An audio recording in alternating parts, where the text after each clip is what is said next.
Saúde os irmãos com a paz do Senhor. Uma boa noite a todos. Convido os irmãos a abrir, por gentileza, sua Bíblia.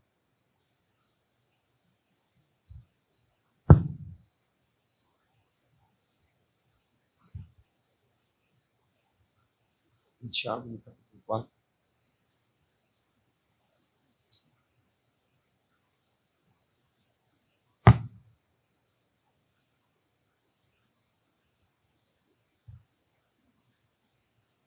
Tiago, capítulo 4, versículo 7. Vamos ler também Tiago, capítulo 5, versículo 15. Os irmãos acharam? Amém? É escrito assim: Assim, sujeitai-vos a Deus, mas resisti ao diabo, e ele fugirá de vós. 5,15. E a oração da fé salvará o doente, e o Senhor o levantará. E se houver cometido pecado, será perdoado. Portanto, confessai os vossos pecados uns aos outros e orai uns pelos outros para serdes curados. A súplica ou a oração feita por um justo pode muito em seus efeitos. Meus irmãos, como foi apresentado, meu nome é Luciano, congrego na Missão Evangélica do Brasil, conhecida popularmente como MEB, na Água Branca, apacentada pelo bispo Davi Gualberto e pastora Carla. Eu venho com a bênção deles e trago um grande abraço do ministério para toda a igreja. Eu sou casado com a diaconisa Lidiane, ela não pôde estar hoje.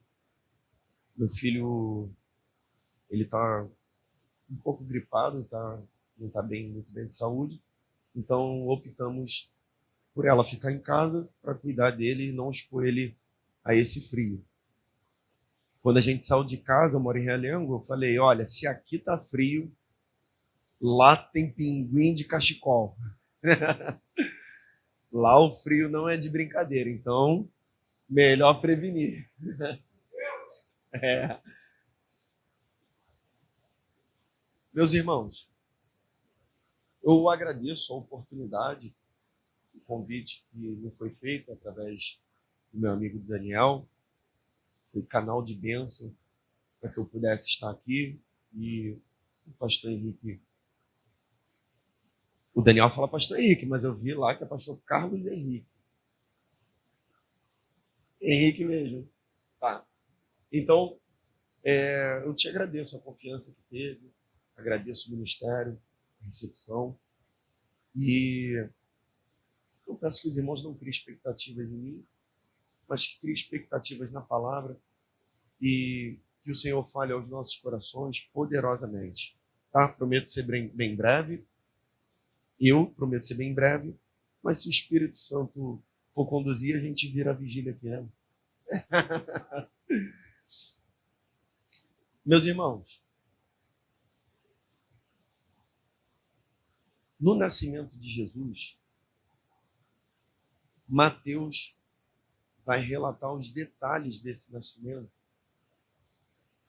por trazer a menção aos judeus que este Jesus era da linhagem de Davi, o prometido desde o Antigo Testamento, que seria da linhagem de Davi. Então, Mateus, ele se preocupa em trazer esse ensinamento para nós, em descrever toda a genealogia de Jesus, para descrever que ele era o Messias prometido. Jesus, ele vai ser concebido por Maria através do Espírito Santo. Maria, durante o nascimento de Jesus, ela ainda era virgem. E depois, Maria vai ter outros filhos. O primeiro filho, depois de Jesus, que aí sim é concebido de uma relação natural, com José, vai se chamar Tiago. E, muito provavelmente, a maioria dos teólogos, eles descrevem que este Tiago, que escreve esta epístola, é esse Tiago, irmão de Jesus. Sendo que Jesus, quando inicia o seu ministério terreno e começa a realizar sinais, prodígios e maravilhas, começa a pregar, a usar palavras que ninguém nunca tinha ouvido, as pessoas vão ficar maravilhadas. Os irmãos de Jesus vão acompanhar Jesus. E Tiago está seguindo Jesus e vendo todos esses feitos. Está vendo que Jesus, ele cura, realiza milagres, prodígios. Ele faz coisas que dificilmente algum profeta pudesse fazer. Não só pelos feitos, mas também pela sua ministração, pela sua pregação de uma forma tão poderosa. E Jesus, ele vai começar, esse seu ministério vai começar a se tornar popular e vai começar a avançar nesse ministério. Começando a avançar nesse ministério, as pessoas vão procurar estar próximo a Jesus, estar perto a Jesus. Uma multidão vai procurar cercar Jesus, porque Jesus faz, Jesus realiza. Jesus, onde Jesus ele passa e atravessa, é um cenário de alegria, porque onde ele chega o contexto é desfavorável. E Jesus ele muda todo esse cenário. Se o cenário é de morte, ele traz vida. Se o cenário é de doença, ele traz a saúde. E as pessoas estão indo e acompanhando e ficando maravilhadas com tudo isso. As pessoas estão ao redor de Jesus, procurando poupar, tocar, abraçar, apertar esse Jesus, querendo recebê-lo em sua casa. Porque eles estão entendendo que quando Jesus está na casa, alguma coisa acontece. Sendo que a Bíblia ela diz que Tiago, sendo irmão de Jesus, convivendo com Jesus, vendo tudo que Jesus estava fazendo, ele entendia que esse Jesus não passava de um grande revolucionário. Sendo irmão de Jesus, estando com Jesus, caminhando com Jesus, ele mesmo assim, ele não acreditava que esse Jesus era o Messias. E Jesus vai continuar em sua caminhada. E ele vai começar a falar palavras duras para os fariseus, umas mensagens pesadas, tirando todo um costume de uma religião, tirando a religiosidade que estava matando as pessoas. Porque eles procuravam que as pessoas fossem 100% fiéis à lei, mas eles mesmos não cumpriam um terço. Então Jesus ele começa a confrontar, ele começa a falar coisas que iam contra esses ensinamentos. Então, esse período a gente caracteriza como o período da oposição. Jesus teve pelo menos 3 períodos, ou 4, que é o período do seu nascimento, que ele nasce e aprende na escola rabínica, se torna um grande homem entendido de toda a Torá. Ele depois vai chegar o ano da sua popularidade, que ele vai começar a realizar sinais, prodígios e maravilhas, e ele vai avançar com esse ministério, e as pessoas vão começar a conhecer esse Jesus. Nesse período da popularidade, quem ainda não conhecia Jesus, pelo menos já tinha ouvido falar. Então, entra no período da oposição, que é o período onde tudo que Jesus fala, faz, realiza, as pessoas vão contra, procuram matar, perseguir, desconstruir tudo que Jesus está ensinando, falando e fazendo. Jesus, ele vai dar continuidade nesse ministério e ele entra nesse quarto período, que é a entrada triunfal em Jerusalém, já caminhando caminhando para o início da via dolorosa até a morte de cruz. Chegando na morte de cruz, Jesus morre. E depois na cruz, quando a gente vê todas essas pessoas que abraçavam Jesus, poupavam Jesus, estavam querendo receber Jesus em sua casa, na cruz do Calvário, já não estava nenhum deles mais lá. Porque eles entendiam que na cruz do Calvário, este Jesus não poderia fazer mais nada. Esse Jesus não poderia realizar mais nada. Porque essas pessoas nunca estiveram atrás de Jesus pelo que Jesus pudesse, pelo que o Jesus é. Eles sempre estiveram atrás de Jesus pelo que as mãos de Jesus poderia realizar. Então, na cruz do Calvário, eles entenderam que lá este Jesus não era mais nada, está encerrado o ministério, ali ele não pode fazer mais nada. Porque a multidão que apalpava Jesus, que queria estar com Jesus e estar dentro de sua casa, queria nada mais, nada menos do que os seus problemas resolvidos e solucionados. Eles estavam fazendo este Jesus de um amuleto. Eles pegavam esse Jesus e estavam fazendo como que esse Jesus fosse um gênio da lâmpada mágica, onde fazia um carinho e realizava 3 desejos. Mas não. Na cruz do Calvário foi onde iniciou o real ministério de Jesus, que não foi nos proporcionar algo que a nossa condição humana pode alcançar. O suor do nosso trabalho, a força do nosso intelecto. A gente pode conquistar um bom trabalho, uma boa casa, um bom emprego, uma boa esposa, um bom marido. A gente pode conseguir uma promoção, a gente pode conseguir um monte de coisas, essas coisas com as nossas capacidades. E Jesus, ele pode fazer isso? Pode, mas ele não trouxe isso como principal objetivo. As pessoas, quando entenderam que esse Jesus não poderia mais dar carro, não poderia mais dar casa, não poderia dar mais emprego, eles entenderam isso. Quando as pessoas chegaram com essa convicção, todos eles deram as costas para Jesus. Aí eu te pergunto, na cruz do Calvário, onde estava a mulher do fluxo de sangue? Onde estava Jairo com sua filha? A mulher encurvada, onde estava? O paralítico de Cafarnaum, o coxo de Betesda, onde estava o cego de Jericó?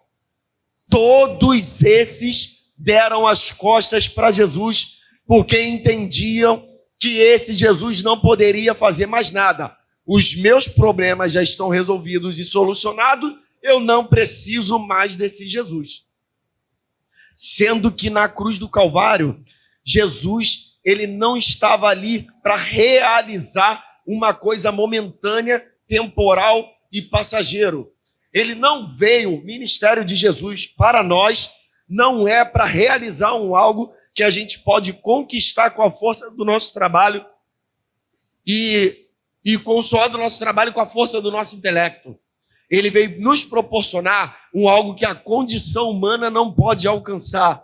A gente não pode alcançar pela força do nosso braço ou com a ajuda de alguém. Ele veio nos proporcionar algo que está escrito lá em Efésios 2:8, que pela graça sois salvos, e isso não vem de nós, não vem de vós, é dom de Deus.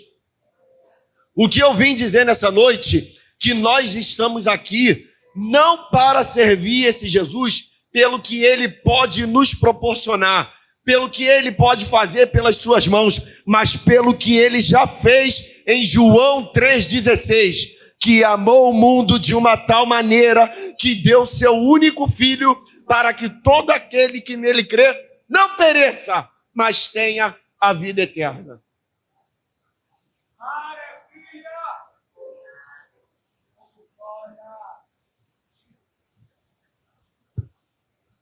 Tiago, incrédulo, que Jesus era o Messias.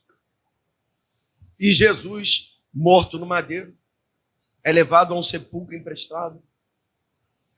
Quando alguém vai cuidar desse Jesus, quando alguém chega ali para poder cuidar desse Jesus, já não está mais esse Jesus lá no sepulcro.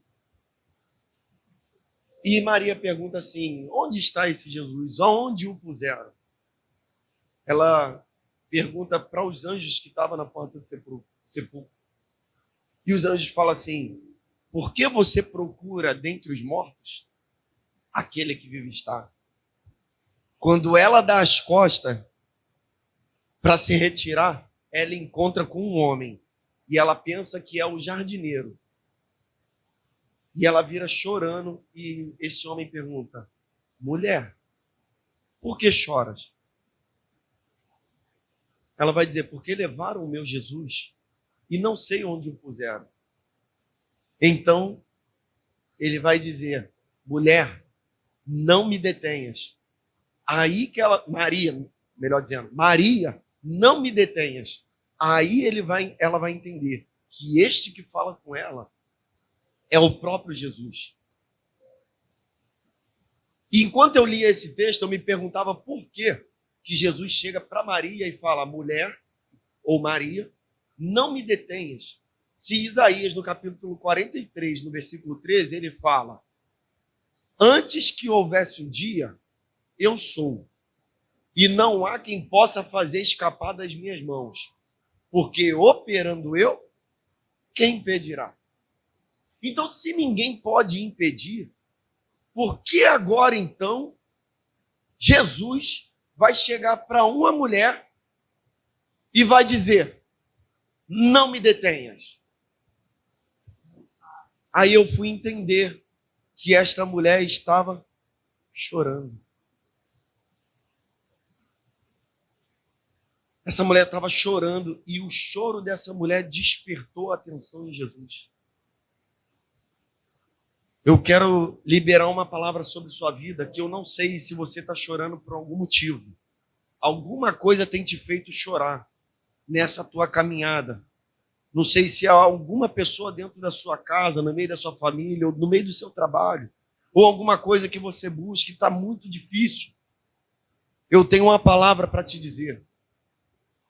Que esse choro, ele teve tempo para iniciar e já tem tempo para terminar.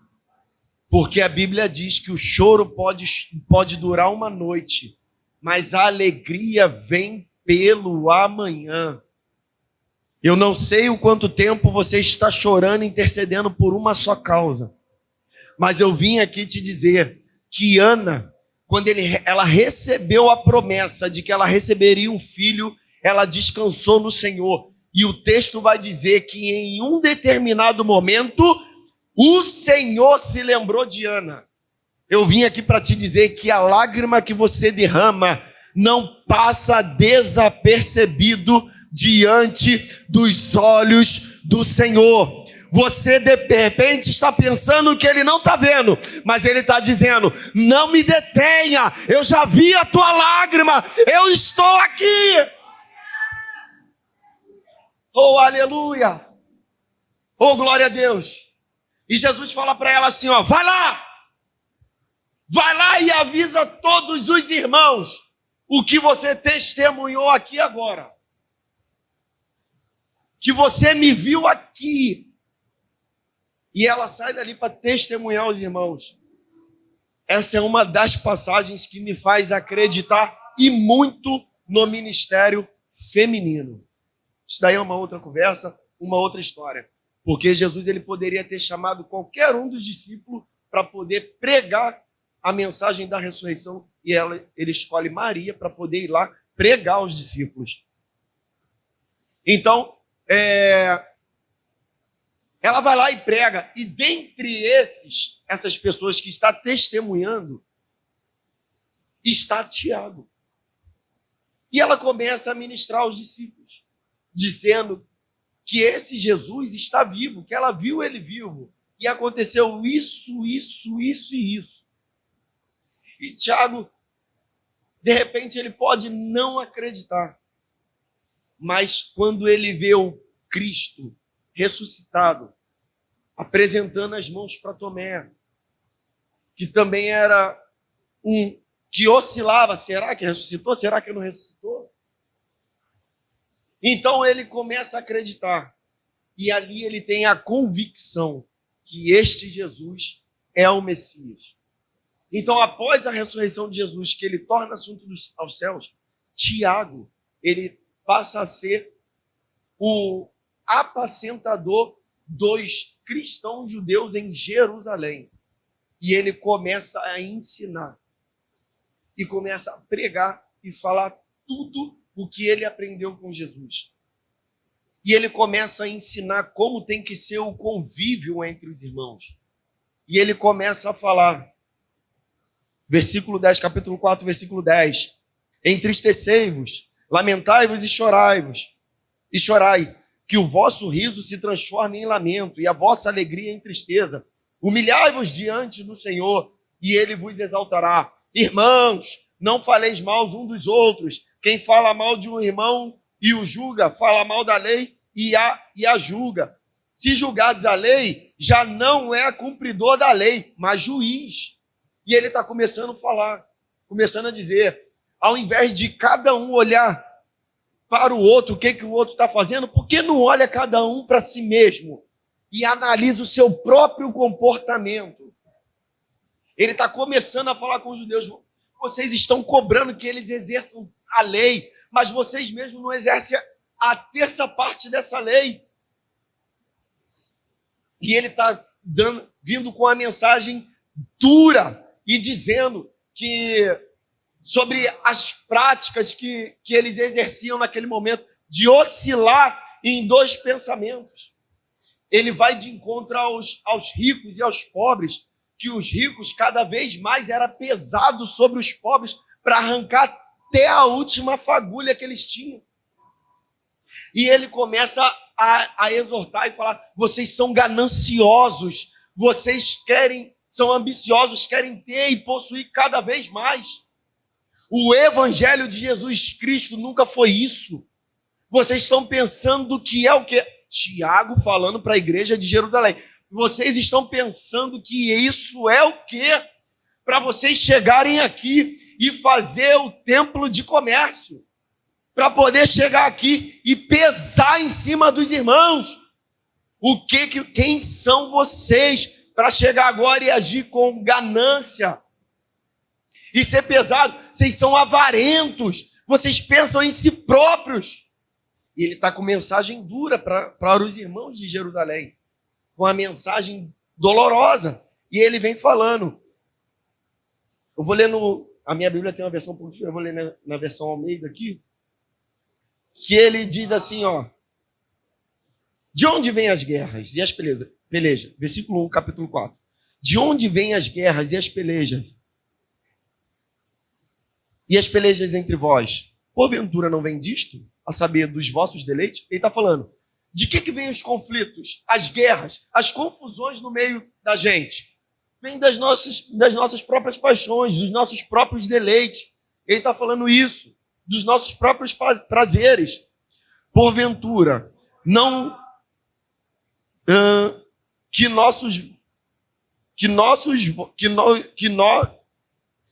nos vossos membros guerreiam, cobiçais, nada tens, matais e sois invejosos, e nada podeis alcançar, combateis e guerreais e nada tendes, porque não pedis, pedis e não receber, porque pedi mal, para gastares em seus próprios prazeres ou deleites. Ele está dizendo aqui, Tiago está falando, vocês quando vão falar com o Senhor, vocês pedem coisas para si próprio, para os próprios deleites. Vocês querem ser ricos, querem ter carros, casa, querem ostentar, querem andar parecendo que está no desfile de moda, de tão bem vestido, de roupas caras. Vocês pedem para si próprio. E ele vem falando, adúlteros, adúlteras, não sabeis vós que a amizade com o mundo é inimizade contra Deus? Portanto, qualquer Qualquer que quiser ser amigo do mundo, constitui-se inimigo de Deus. Tiago está ensinando para a gente aqui como devemos falar com Deus. E no capítulo 5, ele vem dizendo isso, que a oração da fé salvará o doente. E se tiver alguém em pecado, o Senhor o levantará.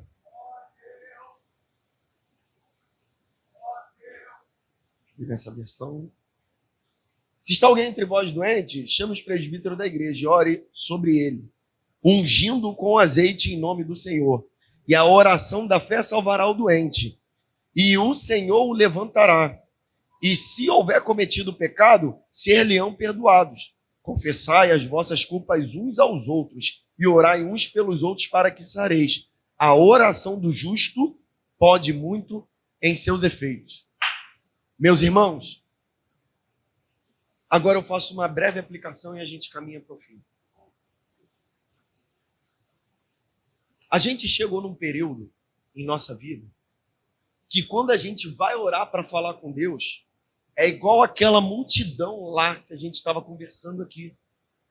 Senhor, me dá, eu quero, eu preciso, eu tenho que alcançar. Me dá uma boa faculdade, me dá uma boa esposa, um bom marido, um bom trabalho, um bom emprego, uma promoção, um carro. Quando a gente vai falar com Deus, é sempre me dá, eu quero, eu tenho que alcançar. E o que Tiago vem falando aqui é algo diferente, porém grandioso.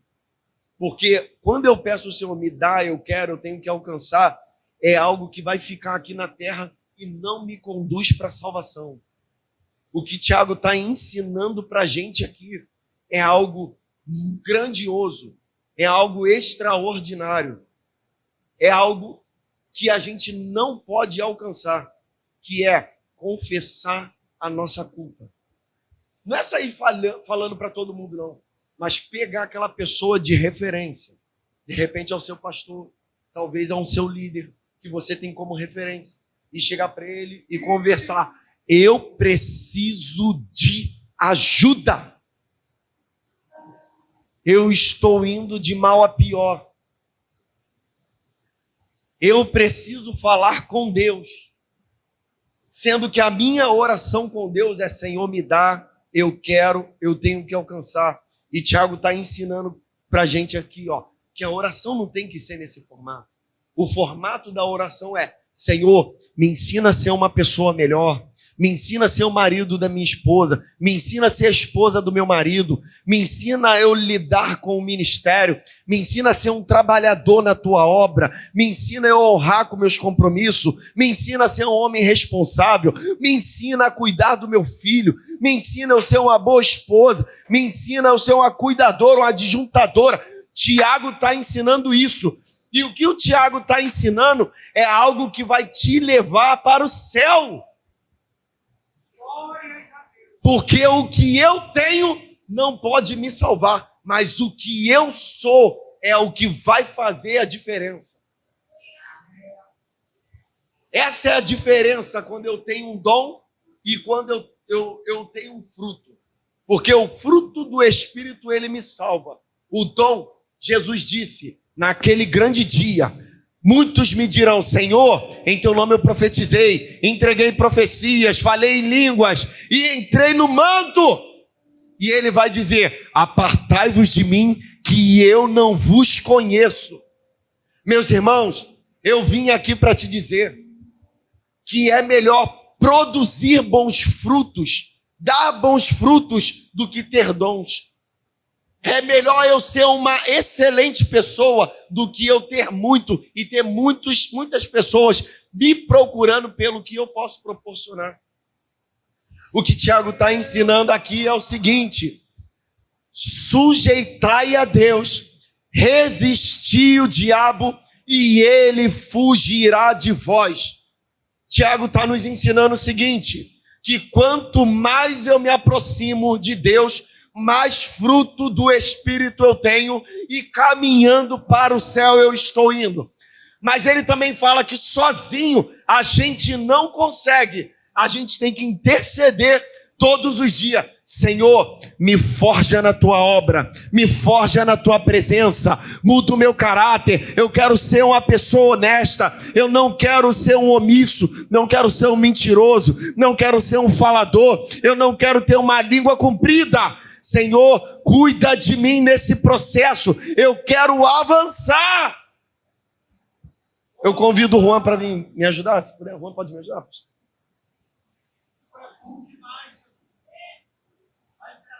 Você consegue se pôr de pé?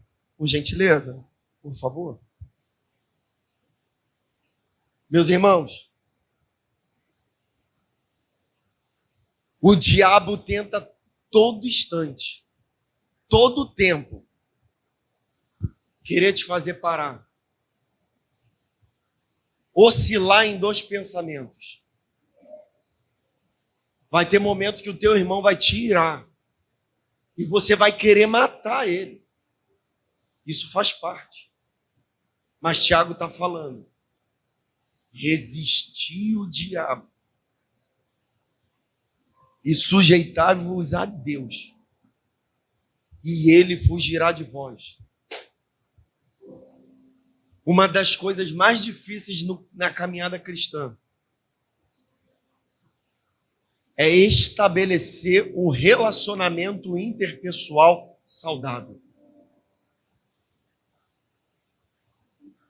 E Tiago, já vendo que isso estava fazendo diferença no meio da igreja, ele começa a conversar e dizer: isso não pode permanecer.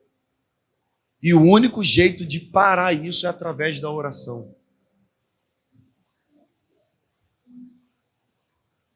Vai ter momentos que você vai segurar tanto a tua ira, que você vai chorar com Deus e falar: Senhor, eu fui afrontado. Eu estava certo. Mas você preferiu não segurar na tua razão. Porque a tua razão vai levar você para o inferno. E quem te justifica é o Senhor.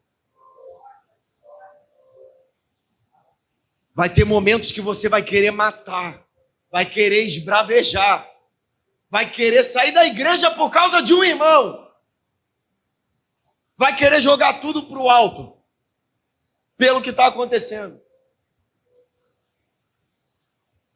Mas quando isso acontecer, tu entra no teu quarto, fecha a tua porta e fala com o pai que está em secreto. E o pai que está em secreto advoga a tua causa.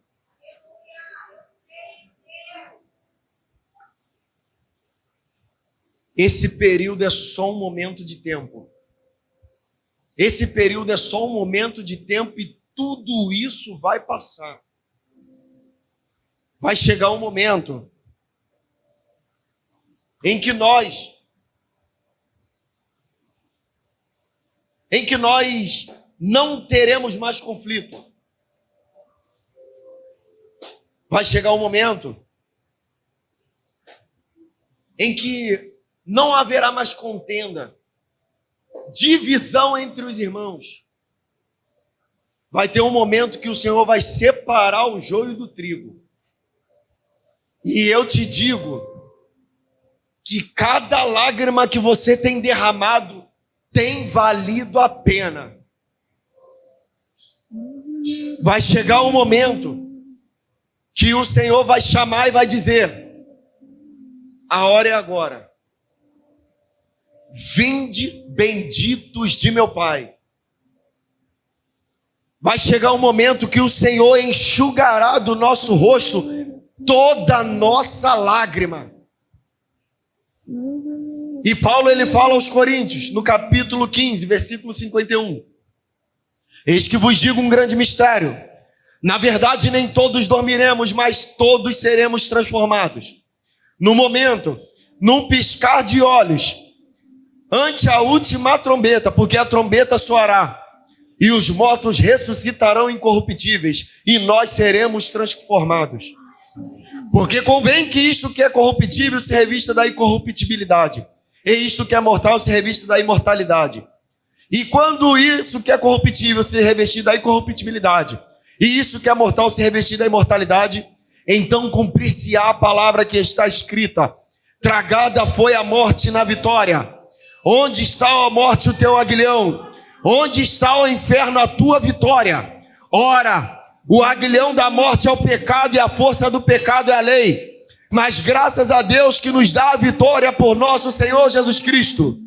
Portanto, meus amados irmãos, sede firmes e constantes, sempre abundantes na obra do Senhor, sabendo que o vosso trabalho no Senhor nunca será em vão.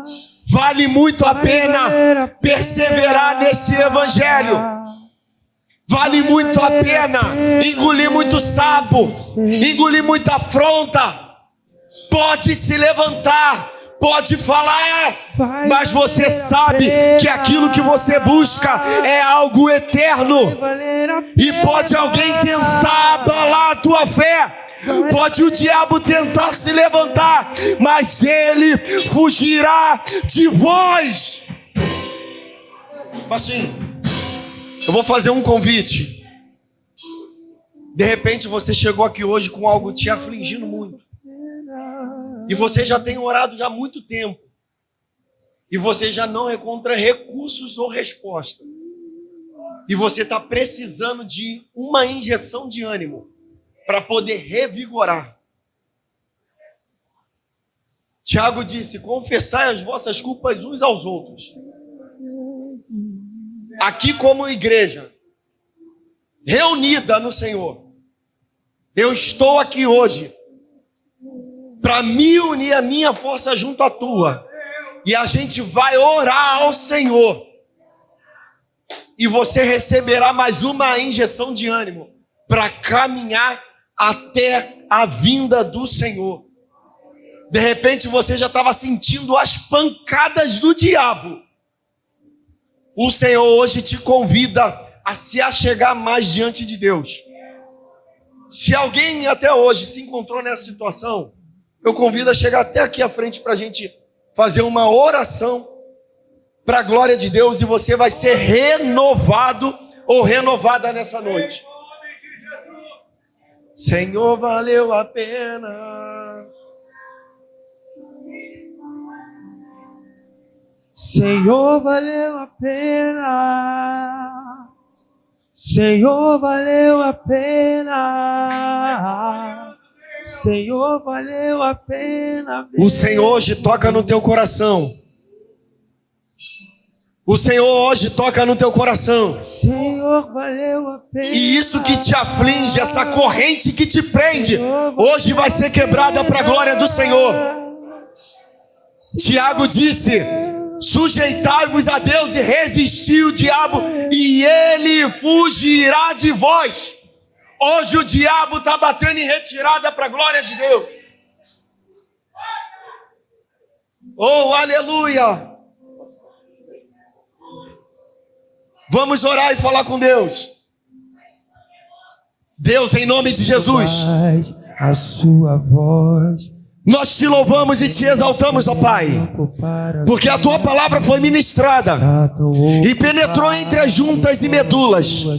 Senhor amado, eu te peço que toda afronta do diabo, Senhor, tudo que tem afligido a mente, o coração, Senhor, que tem tocado na saúde, Senhor amado, em nome de Jesus, que tem tirado o sono, eu te peço, ó Pai, que para a glória do teu nome, traz o vigor, a restauração, o renovo. Senhor amado, nós ouviremos o testemunho aqui, que o Senhor deu vitória. Sara tuas feridas. Ô Senhor amado, vai trabalhando na mente, trabalha no coração da tua igreja, transborda esse coração de alegria. Senhor amado, Senhor, a tua palavra diz que no dia da angústia o Senhor dará dupla honra. Senhor amado, eu te peço, ó Pai, que o Senhor venha com a honraria do céu sobre a tua igreja, Senhor, e faça glorificar o teu nome através do teu povo. Já não ouço. Segura um pouquinho aí. Coloque a mão no seu coração nessa noite. Coloque a mão no seu coração nessa noite. Eu quero fazer uma oração por toda a igreja. Porque, como o homem de Deus muito bem disse, nós precisamos sentir as nossas misérias.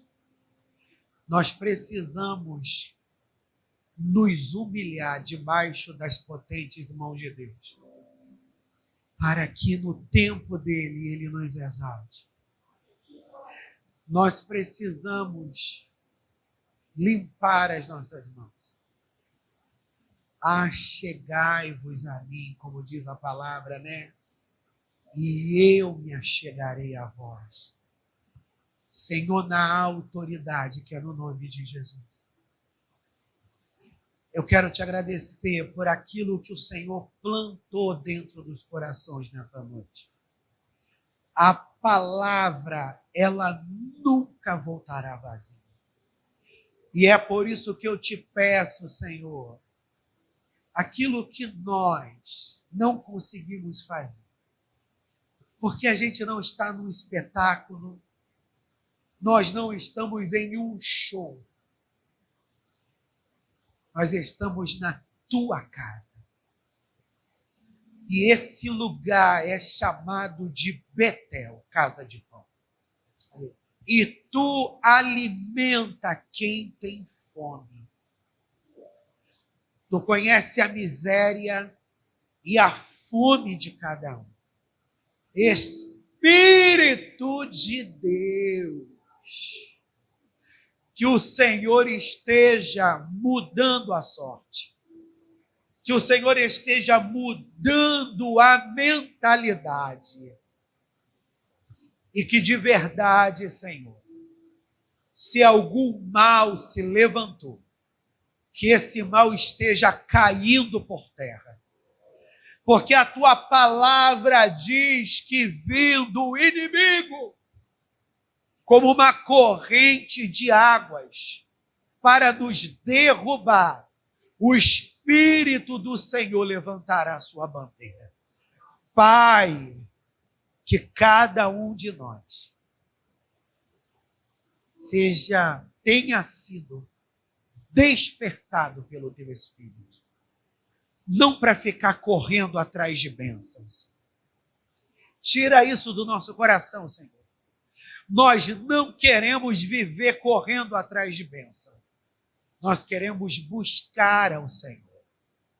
E as bênçãos, elas nos alcançarão. Que o Senhor cele essa verdade dentro do nosso coração. E que todo apelo do diabo para nos fazer viver mais na carne, do que no Espírito, que esses argumentos do inferno caiam por terra. Porque tu és, Senhor, tudo o que precisamos. E nós queremos te agradecer, porque te temos, Senhor, em nossas vidas. Em nome de Jesus. Você pode celebrar a Deus com as suas palmas? Celebre a papai bem forte.